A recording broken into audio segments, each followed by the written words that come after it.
মৰমৰ ছাত্ৰ ছাত্ৰীসকল, তোমালোকৰ প্ৰিয় চেনেল ইংলিছ লাৰ্ণিং আছামলৈ মই তোমালোকক স্বাগতম জনাই আজি মই তোমালোকৰ অহা HS first year final examination 2025ৰ প্ৰস্তুতি হকে স্বদেশ অধ্যয়নৰ 2019ৰ পৰা 2023লৈ গোটেইখিনি MCQ বা অতি চমু প্ৰশ্নসমূহৰ সমাধান এই ভিডিঅ'ত আগবঢ়াম।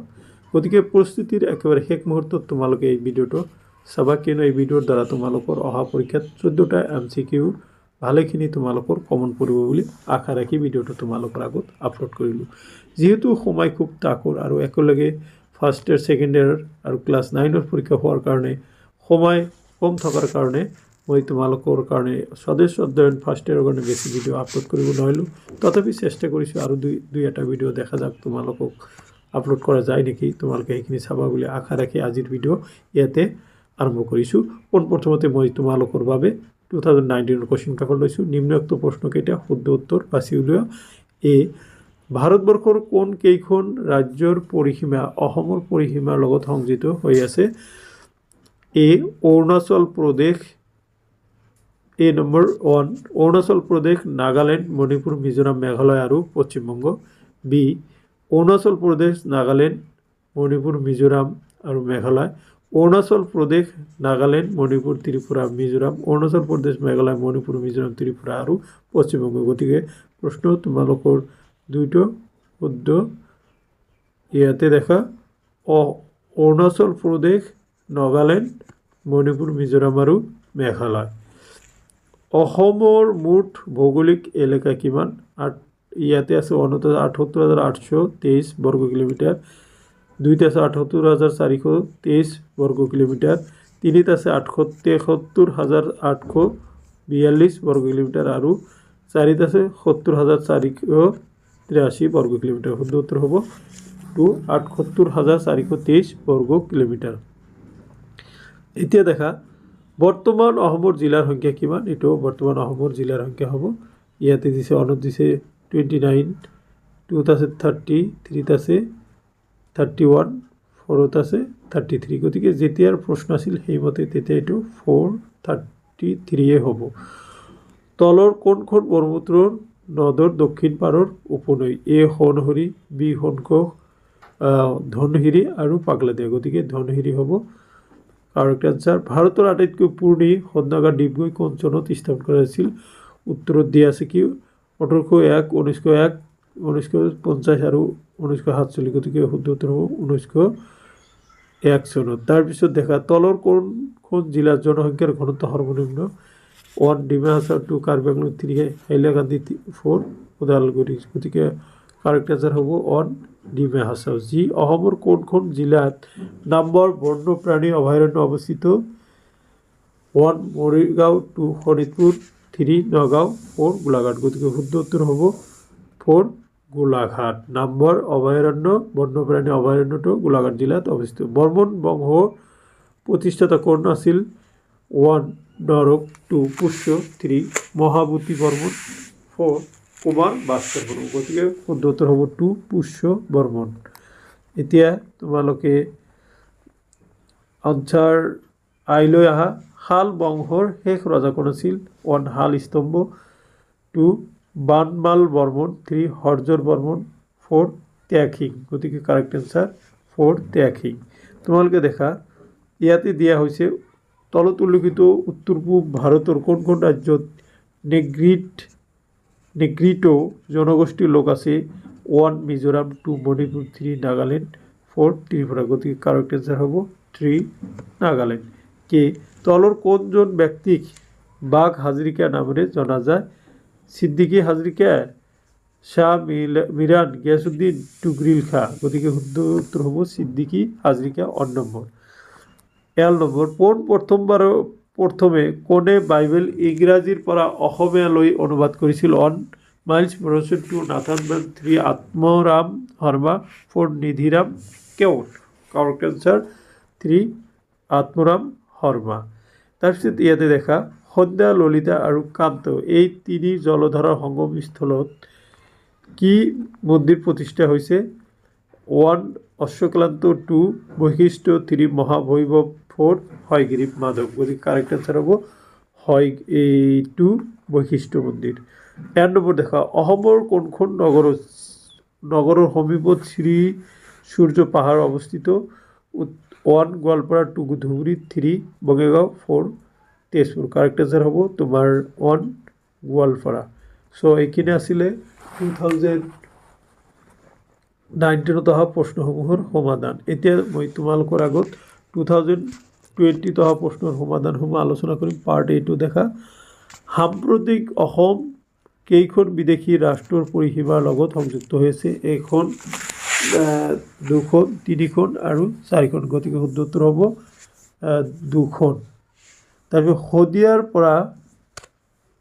শদিয়াৰ পৰা শনকোষ নদীলৈ ব্ৰহ্মপুত্ৰ উপত্যকাৰ দৈৰ্ঘ্য ইয়াতে হ'ব 600 কিলোমিটাৰ 720 কিলোমিটাৰ তাৰপিছত 916 কিলোমিটাৰ আৰু 2900 কিলোমিটাৰ গতিকে 720 কিলোমিটাৰ একচুৱেলি শনকোষ নহয় ডিগ্ৰী হ'ব লাগিছিল দেখা তলৰ কোনখন ব্ৰহ্মপুত্ৰ দক্ষিণ পাৰৰ উপনদী ৰঙা নদী গদাধৰ পাগলাদিয়া বকো এতিয়া দেখা 2011 চনৰ লোকপিয়ল অনুসৰি অসমৰ সাক্ষৰতাৰ হাৰ ইয়াতে দিয়া আছে 66.27% তাৰ 72 এটি হ'ব কাৰেক্ট আনসাৰ 72.19% অসমৰ কোনখন জিলাত পবিতৰা বন্যপ্ৰাণী অভয়াৰণ্য অৱস্থিত এ শোণিতপুৰ বি কামৰূপ মহানগৰ C Morigaon 4 Nagaon correct answer 3 Morigaon তাৰপিছত দিয়া আছে দেখা অসমৰ তলৰ কোনবিধ ক্ষয়শীল সম্পদ 1 বতাহশক্তি 2 কৃষিজাত দ্ৰব্য 3 হাঁহ কুকুৰা 4 কয়লা গতিকে কাৰেক্ট আনসাৰ হ'ব তোমাৰ দেখা এইটোৰ কাৰেক্ট কয়লা হ'ব কয়লা দিবা তাৰপিছত তোমালোকে যি নম্বৰলৈ আহা তলৰ কোনবিধ খাৰিফ শস্য কুঁহিয়াৰ সৰিয়হ বড়ো ধান ঘেঁহু এইটো হ'ব বড়ো ধান এতিয়া মই বুৰঞ্জী ছেকশ্যন পাৰ্ট বিৰ পৰা লৈ আহিছোঁ 7টামান প্ৰশ্ন তলত উল্লেখিত কামৰূপ পুৰণি অসমৰ কোনটো ভাগ কৰতোৱা নদীৰ আৰু শোণকোষ নদীৰ মাজত আছিল কামপীঠ স্বৰ্ণপীঠ ৰত্নপীঠ সমৰপীঠ গতিকে এইটোৰ কাৰেক্ট আনসাৰ হ'ব তোমাৰ ৰত্নপীঠ দেখা তাৰপিছত আছে কোনজন ৰজাৰ শাসনকালত হিউনচাং অসমলৈ আহিছিল এইটো কুমাৰ ভাস্কৰ বৰ্মন 2 নম্বৰ হ'ব কোনজন আহোম ৰজাই সৰ্বপ্ৰথম স্বৰ্গনাৰায়ণ উপাধি গ্ৰহণ কৰিছিল এইটো চুহুংমুং হ'ব তাৰপিছত কোনজন আহোম ৰজাৰ শাসনকালত মোমাই তামুলী বৰুৱাই পাইক প্ৰথা প্ৰৱৰ্তন কৰিছিল 1 প্ৰতাপ সিং 2 গদাধৰ সিং 3 চক্ৰধৰ সিং 4 চুহুংমুং শুদ্ধ উত্তৰ হ'ব প্ৰতাপ সিং তলৰ কোনটো পাহাৰত কামাখ্যা মন্দিৰ এইটো নীলাচল পাহাৰ হ'ব আৰু কোন ঠাইত পুৱামুখ অৱস্থিত উত্তৰ গুৱাহাটী গোৱালপাৰা হাজো আৰু কি আছে তেজপুৰ গতিকে কাৰেক্ট আনসাৰ হ'ব 4 হাজো অসমত কোনে ভক্তি আন্দোলন আৰম্ভ কৰিছিল এইটো শংকৰদেৱ মাধৱদেৱ দামোদৰদেৱ গোপালদেৱ শংকৰদেৱ এইখিনি আছিলে 2020 বৰ্ষৰ প্ৰশ্নৰ উত্তৰ এতিয়া মই তোমালোকৰ আগত 2022 বৰ্ষৰ প্ৰশ্নৰ উত্তৰসমূহ আলোচনা কৰিবলৈ যত্ন কৰিম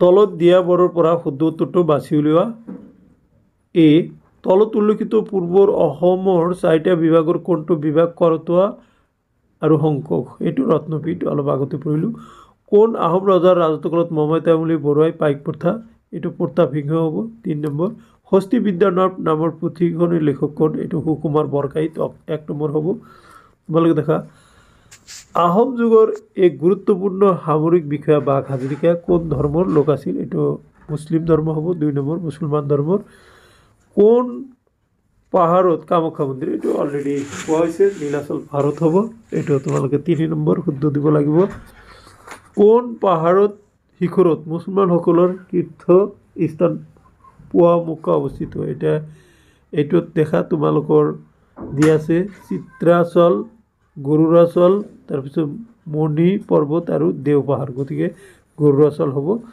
বৰ্মন বংশৰ প্ৰতিষ্ঠাখন এইটো পুষ্য বৰ্মন অলৰেডি কোৱা হৈছে এতিয়া বি ছেকশ্যনৰ পৰা দেখা উত্তৰ পূব ভাৰতৰ দেশৰ বাকী ভূখণ্ডৰ লগত সংযোগ কৰা বংগ দুৱাৰ প্ৰস্থ গড়ে এইটো দি আছে 1ত আছে 17 কিলোমিটাৰ, 2ত আছে 27 কিলোমিটাৰ, 3ত আছে 37 কিলোমিটাৰ, 4ত আছে 72 কিলোমিটাৰ, উত্তৰ হব 17 কিলোমিটাৰ অন।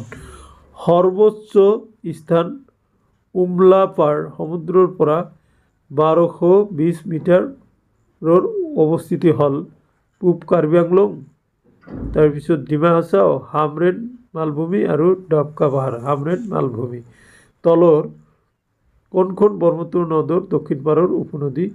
ইয়াতে দিছে কপিলী, বুৰৈ, পাঁচনৈ, ডিক্ৰং। গতিকে এইটোৰ শুদ্ধ উত্তৰ হ'ব কপিলী।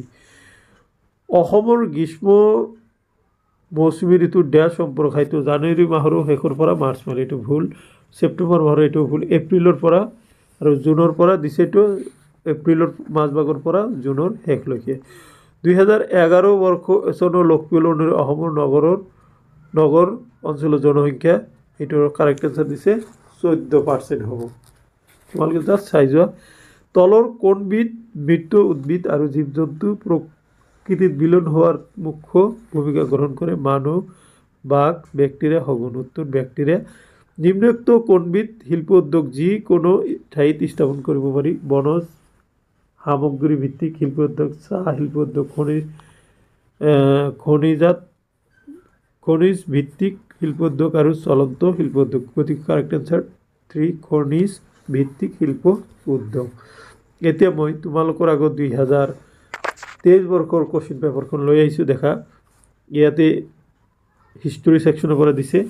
কোন চনত ইংৰাজ আৰু আহোমৰ মাজত ইয়াণ্ডাবু সন্ধি হৈছিল? এইটো 1826 চনত হ'ব। অসমলৈ প্ৰব্ৰজন কৰিছিল ডেছ শতিকাৰ মাজভাগত? এইটো ত্ৰয়োদশ শতিকাৰ মাজভাগত হ'ব। তাৰপিছত তলৰ কোনবিধ এটা অৱনদ্য বাদ্যযন্ত্ৰ? ঝুনুকা, গগন, ঘণ্টা, জয়ঢোল। এইটো জয়ঢোল হ'ব। তলৰ উল্লেখিত কোনজন ৰজাই কামাখ্যা মন্দিৰ পুনৰ নিৰ্মাণ কৰিছিল? 1 বিশ্বঙ্গ, 2 নৰনাৰায়ণ, 3 চুহুংমুং, 4 ৰুদ্ৰসিংহ। শুদ্ধ উত্তৰ হ'ব 2 নৰনাৰায়ণ। উমানন্দ দ্বীপত বৰ্তমান মন্দিৰটো নিৰ্মাণ কৰা আহোম ৰজাজনৰ নাম কি আছিল? এইটো হ'ব গদাধৰ সিংহ। এতিয়া সন্দা, ললিতা আৰু কান্তা এই তিনি জলস্ৰোতৰ সংগমস্থলীত কোনটো মন্দিৰ নিৰ্মাণ কৰা হৈছে? উত্তৰ এইটো হ'ব বশিষ্ঠ মন্দিৰ। অসমৰ কোনখন নগৰৰ সমীপত পৰ্বতীয় স্থাপত্য ভাস্কৰ্য অৱস্থিত আৱিষ্কাৰ হৈছে? এইটো তেজপুৰ। অ'কে, এতিয়া খ বিভাগ ইয়াতে জিঅ'গ্ৰাফী দিছিলে। দেখা তলৰ কোনখন বিদেশী ৰাষ্ট্ৰৰ পৰিসীমা উত্তৰ পূব ভাৰতৰ পৰিসীমাৰ লগত সংযুক্ত? চীন, ম্যানমাৰ, বাংলাদেশ আৰু থাইলেণ্ড। এইটো থাইলেণ্ড হ'ব। কৰ্কট ক্ৰান্তি ৰেখা অসমৰ কোন ফালেদি গৈছে? এইটো উত্তৰ দিশেৰে, পূব দিশেৰে, দক্ষিণ দিশেৰে আৰু সোঁমাজেৰে। এইটো কি হ'ব? উত্তৰ হ'ব সোঁমাজেৰে। 4 নম্বৰ। দেখা 2011 বৰ্ষৰ লোকপিয়ল মতে অসমৰ শিক্ষিত লোকৰ শতাংশ এই চি নম্বৰ 72.18%। তাৰপিছত নিম্নোক্ত সম্পদৰ কোনবিধ এটা ক্ষয়শীল সম্পদ? এইটো ক্ষয়শীল কয়লা হ'ব। তলত কোনবিধ জাইদ কৃষিৰ উদাহৰণ? ইয়াতে হ'ব আলু। আলু এটা কি জাইদ কৃষি। ভাৰতৰ আটাইতকৈ পুৰণি ডিগবৈ তেল শোধনাগাৰ কোন চনত স্থাপন হৈছিল? 1901 চনত হ'ব।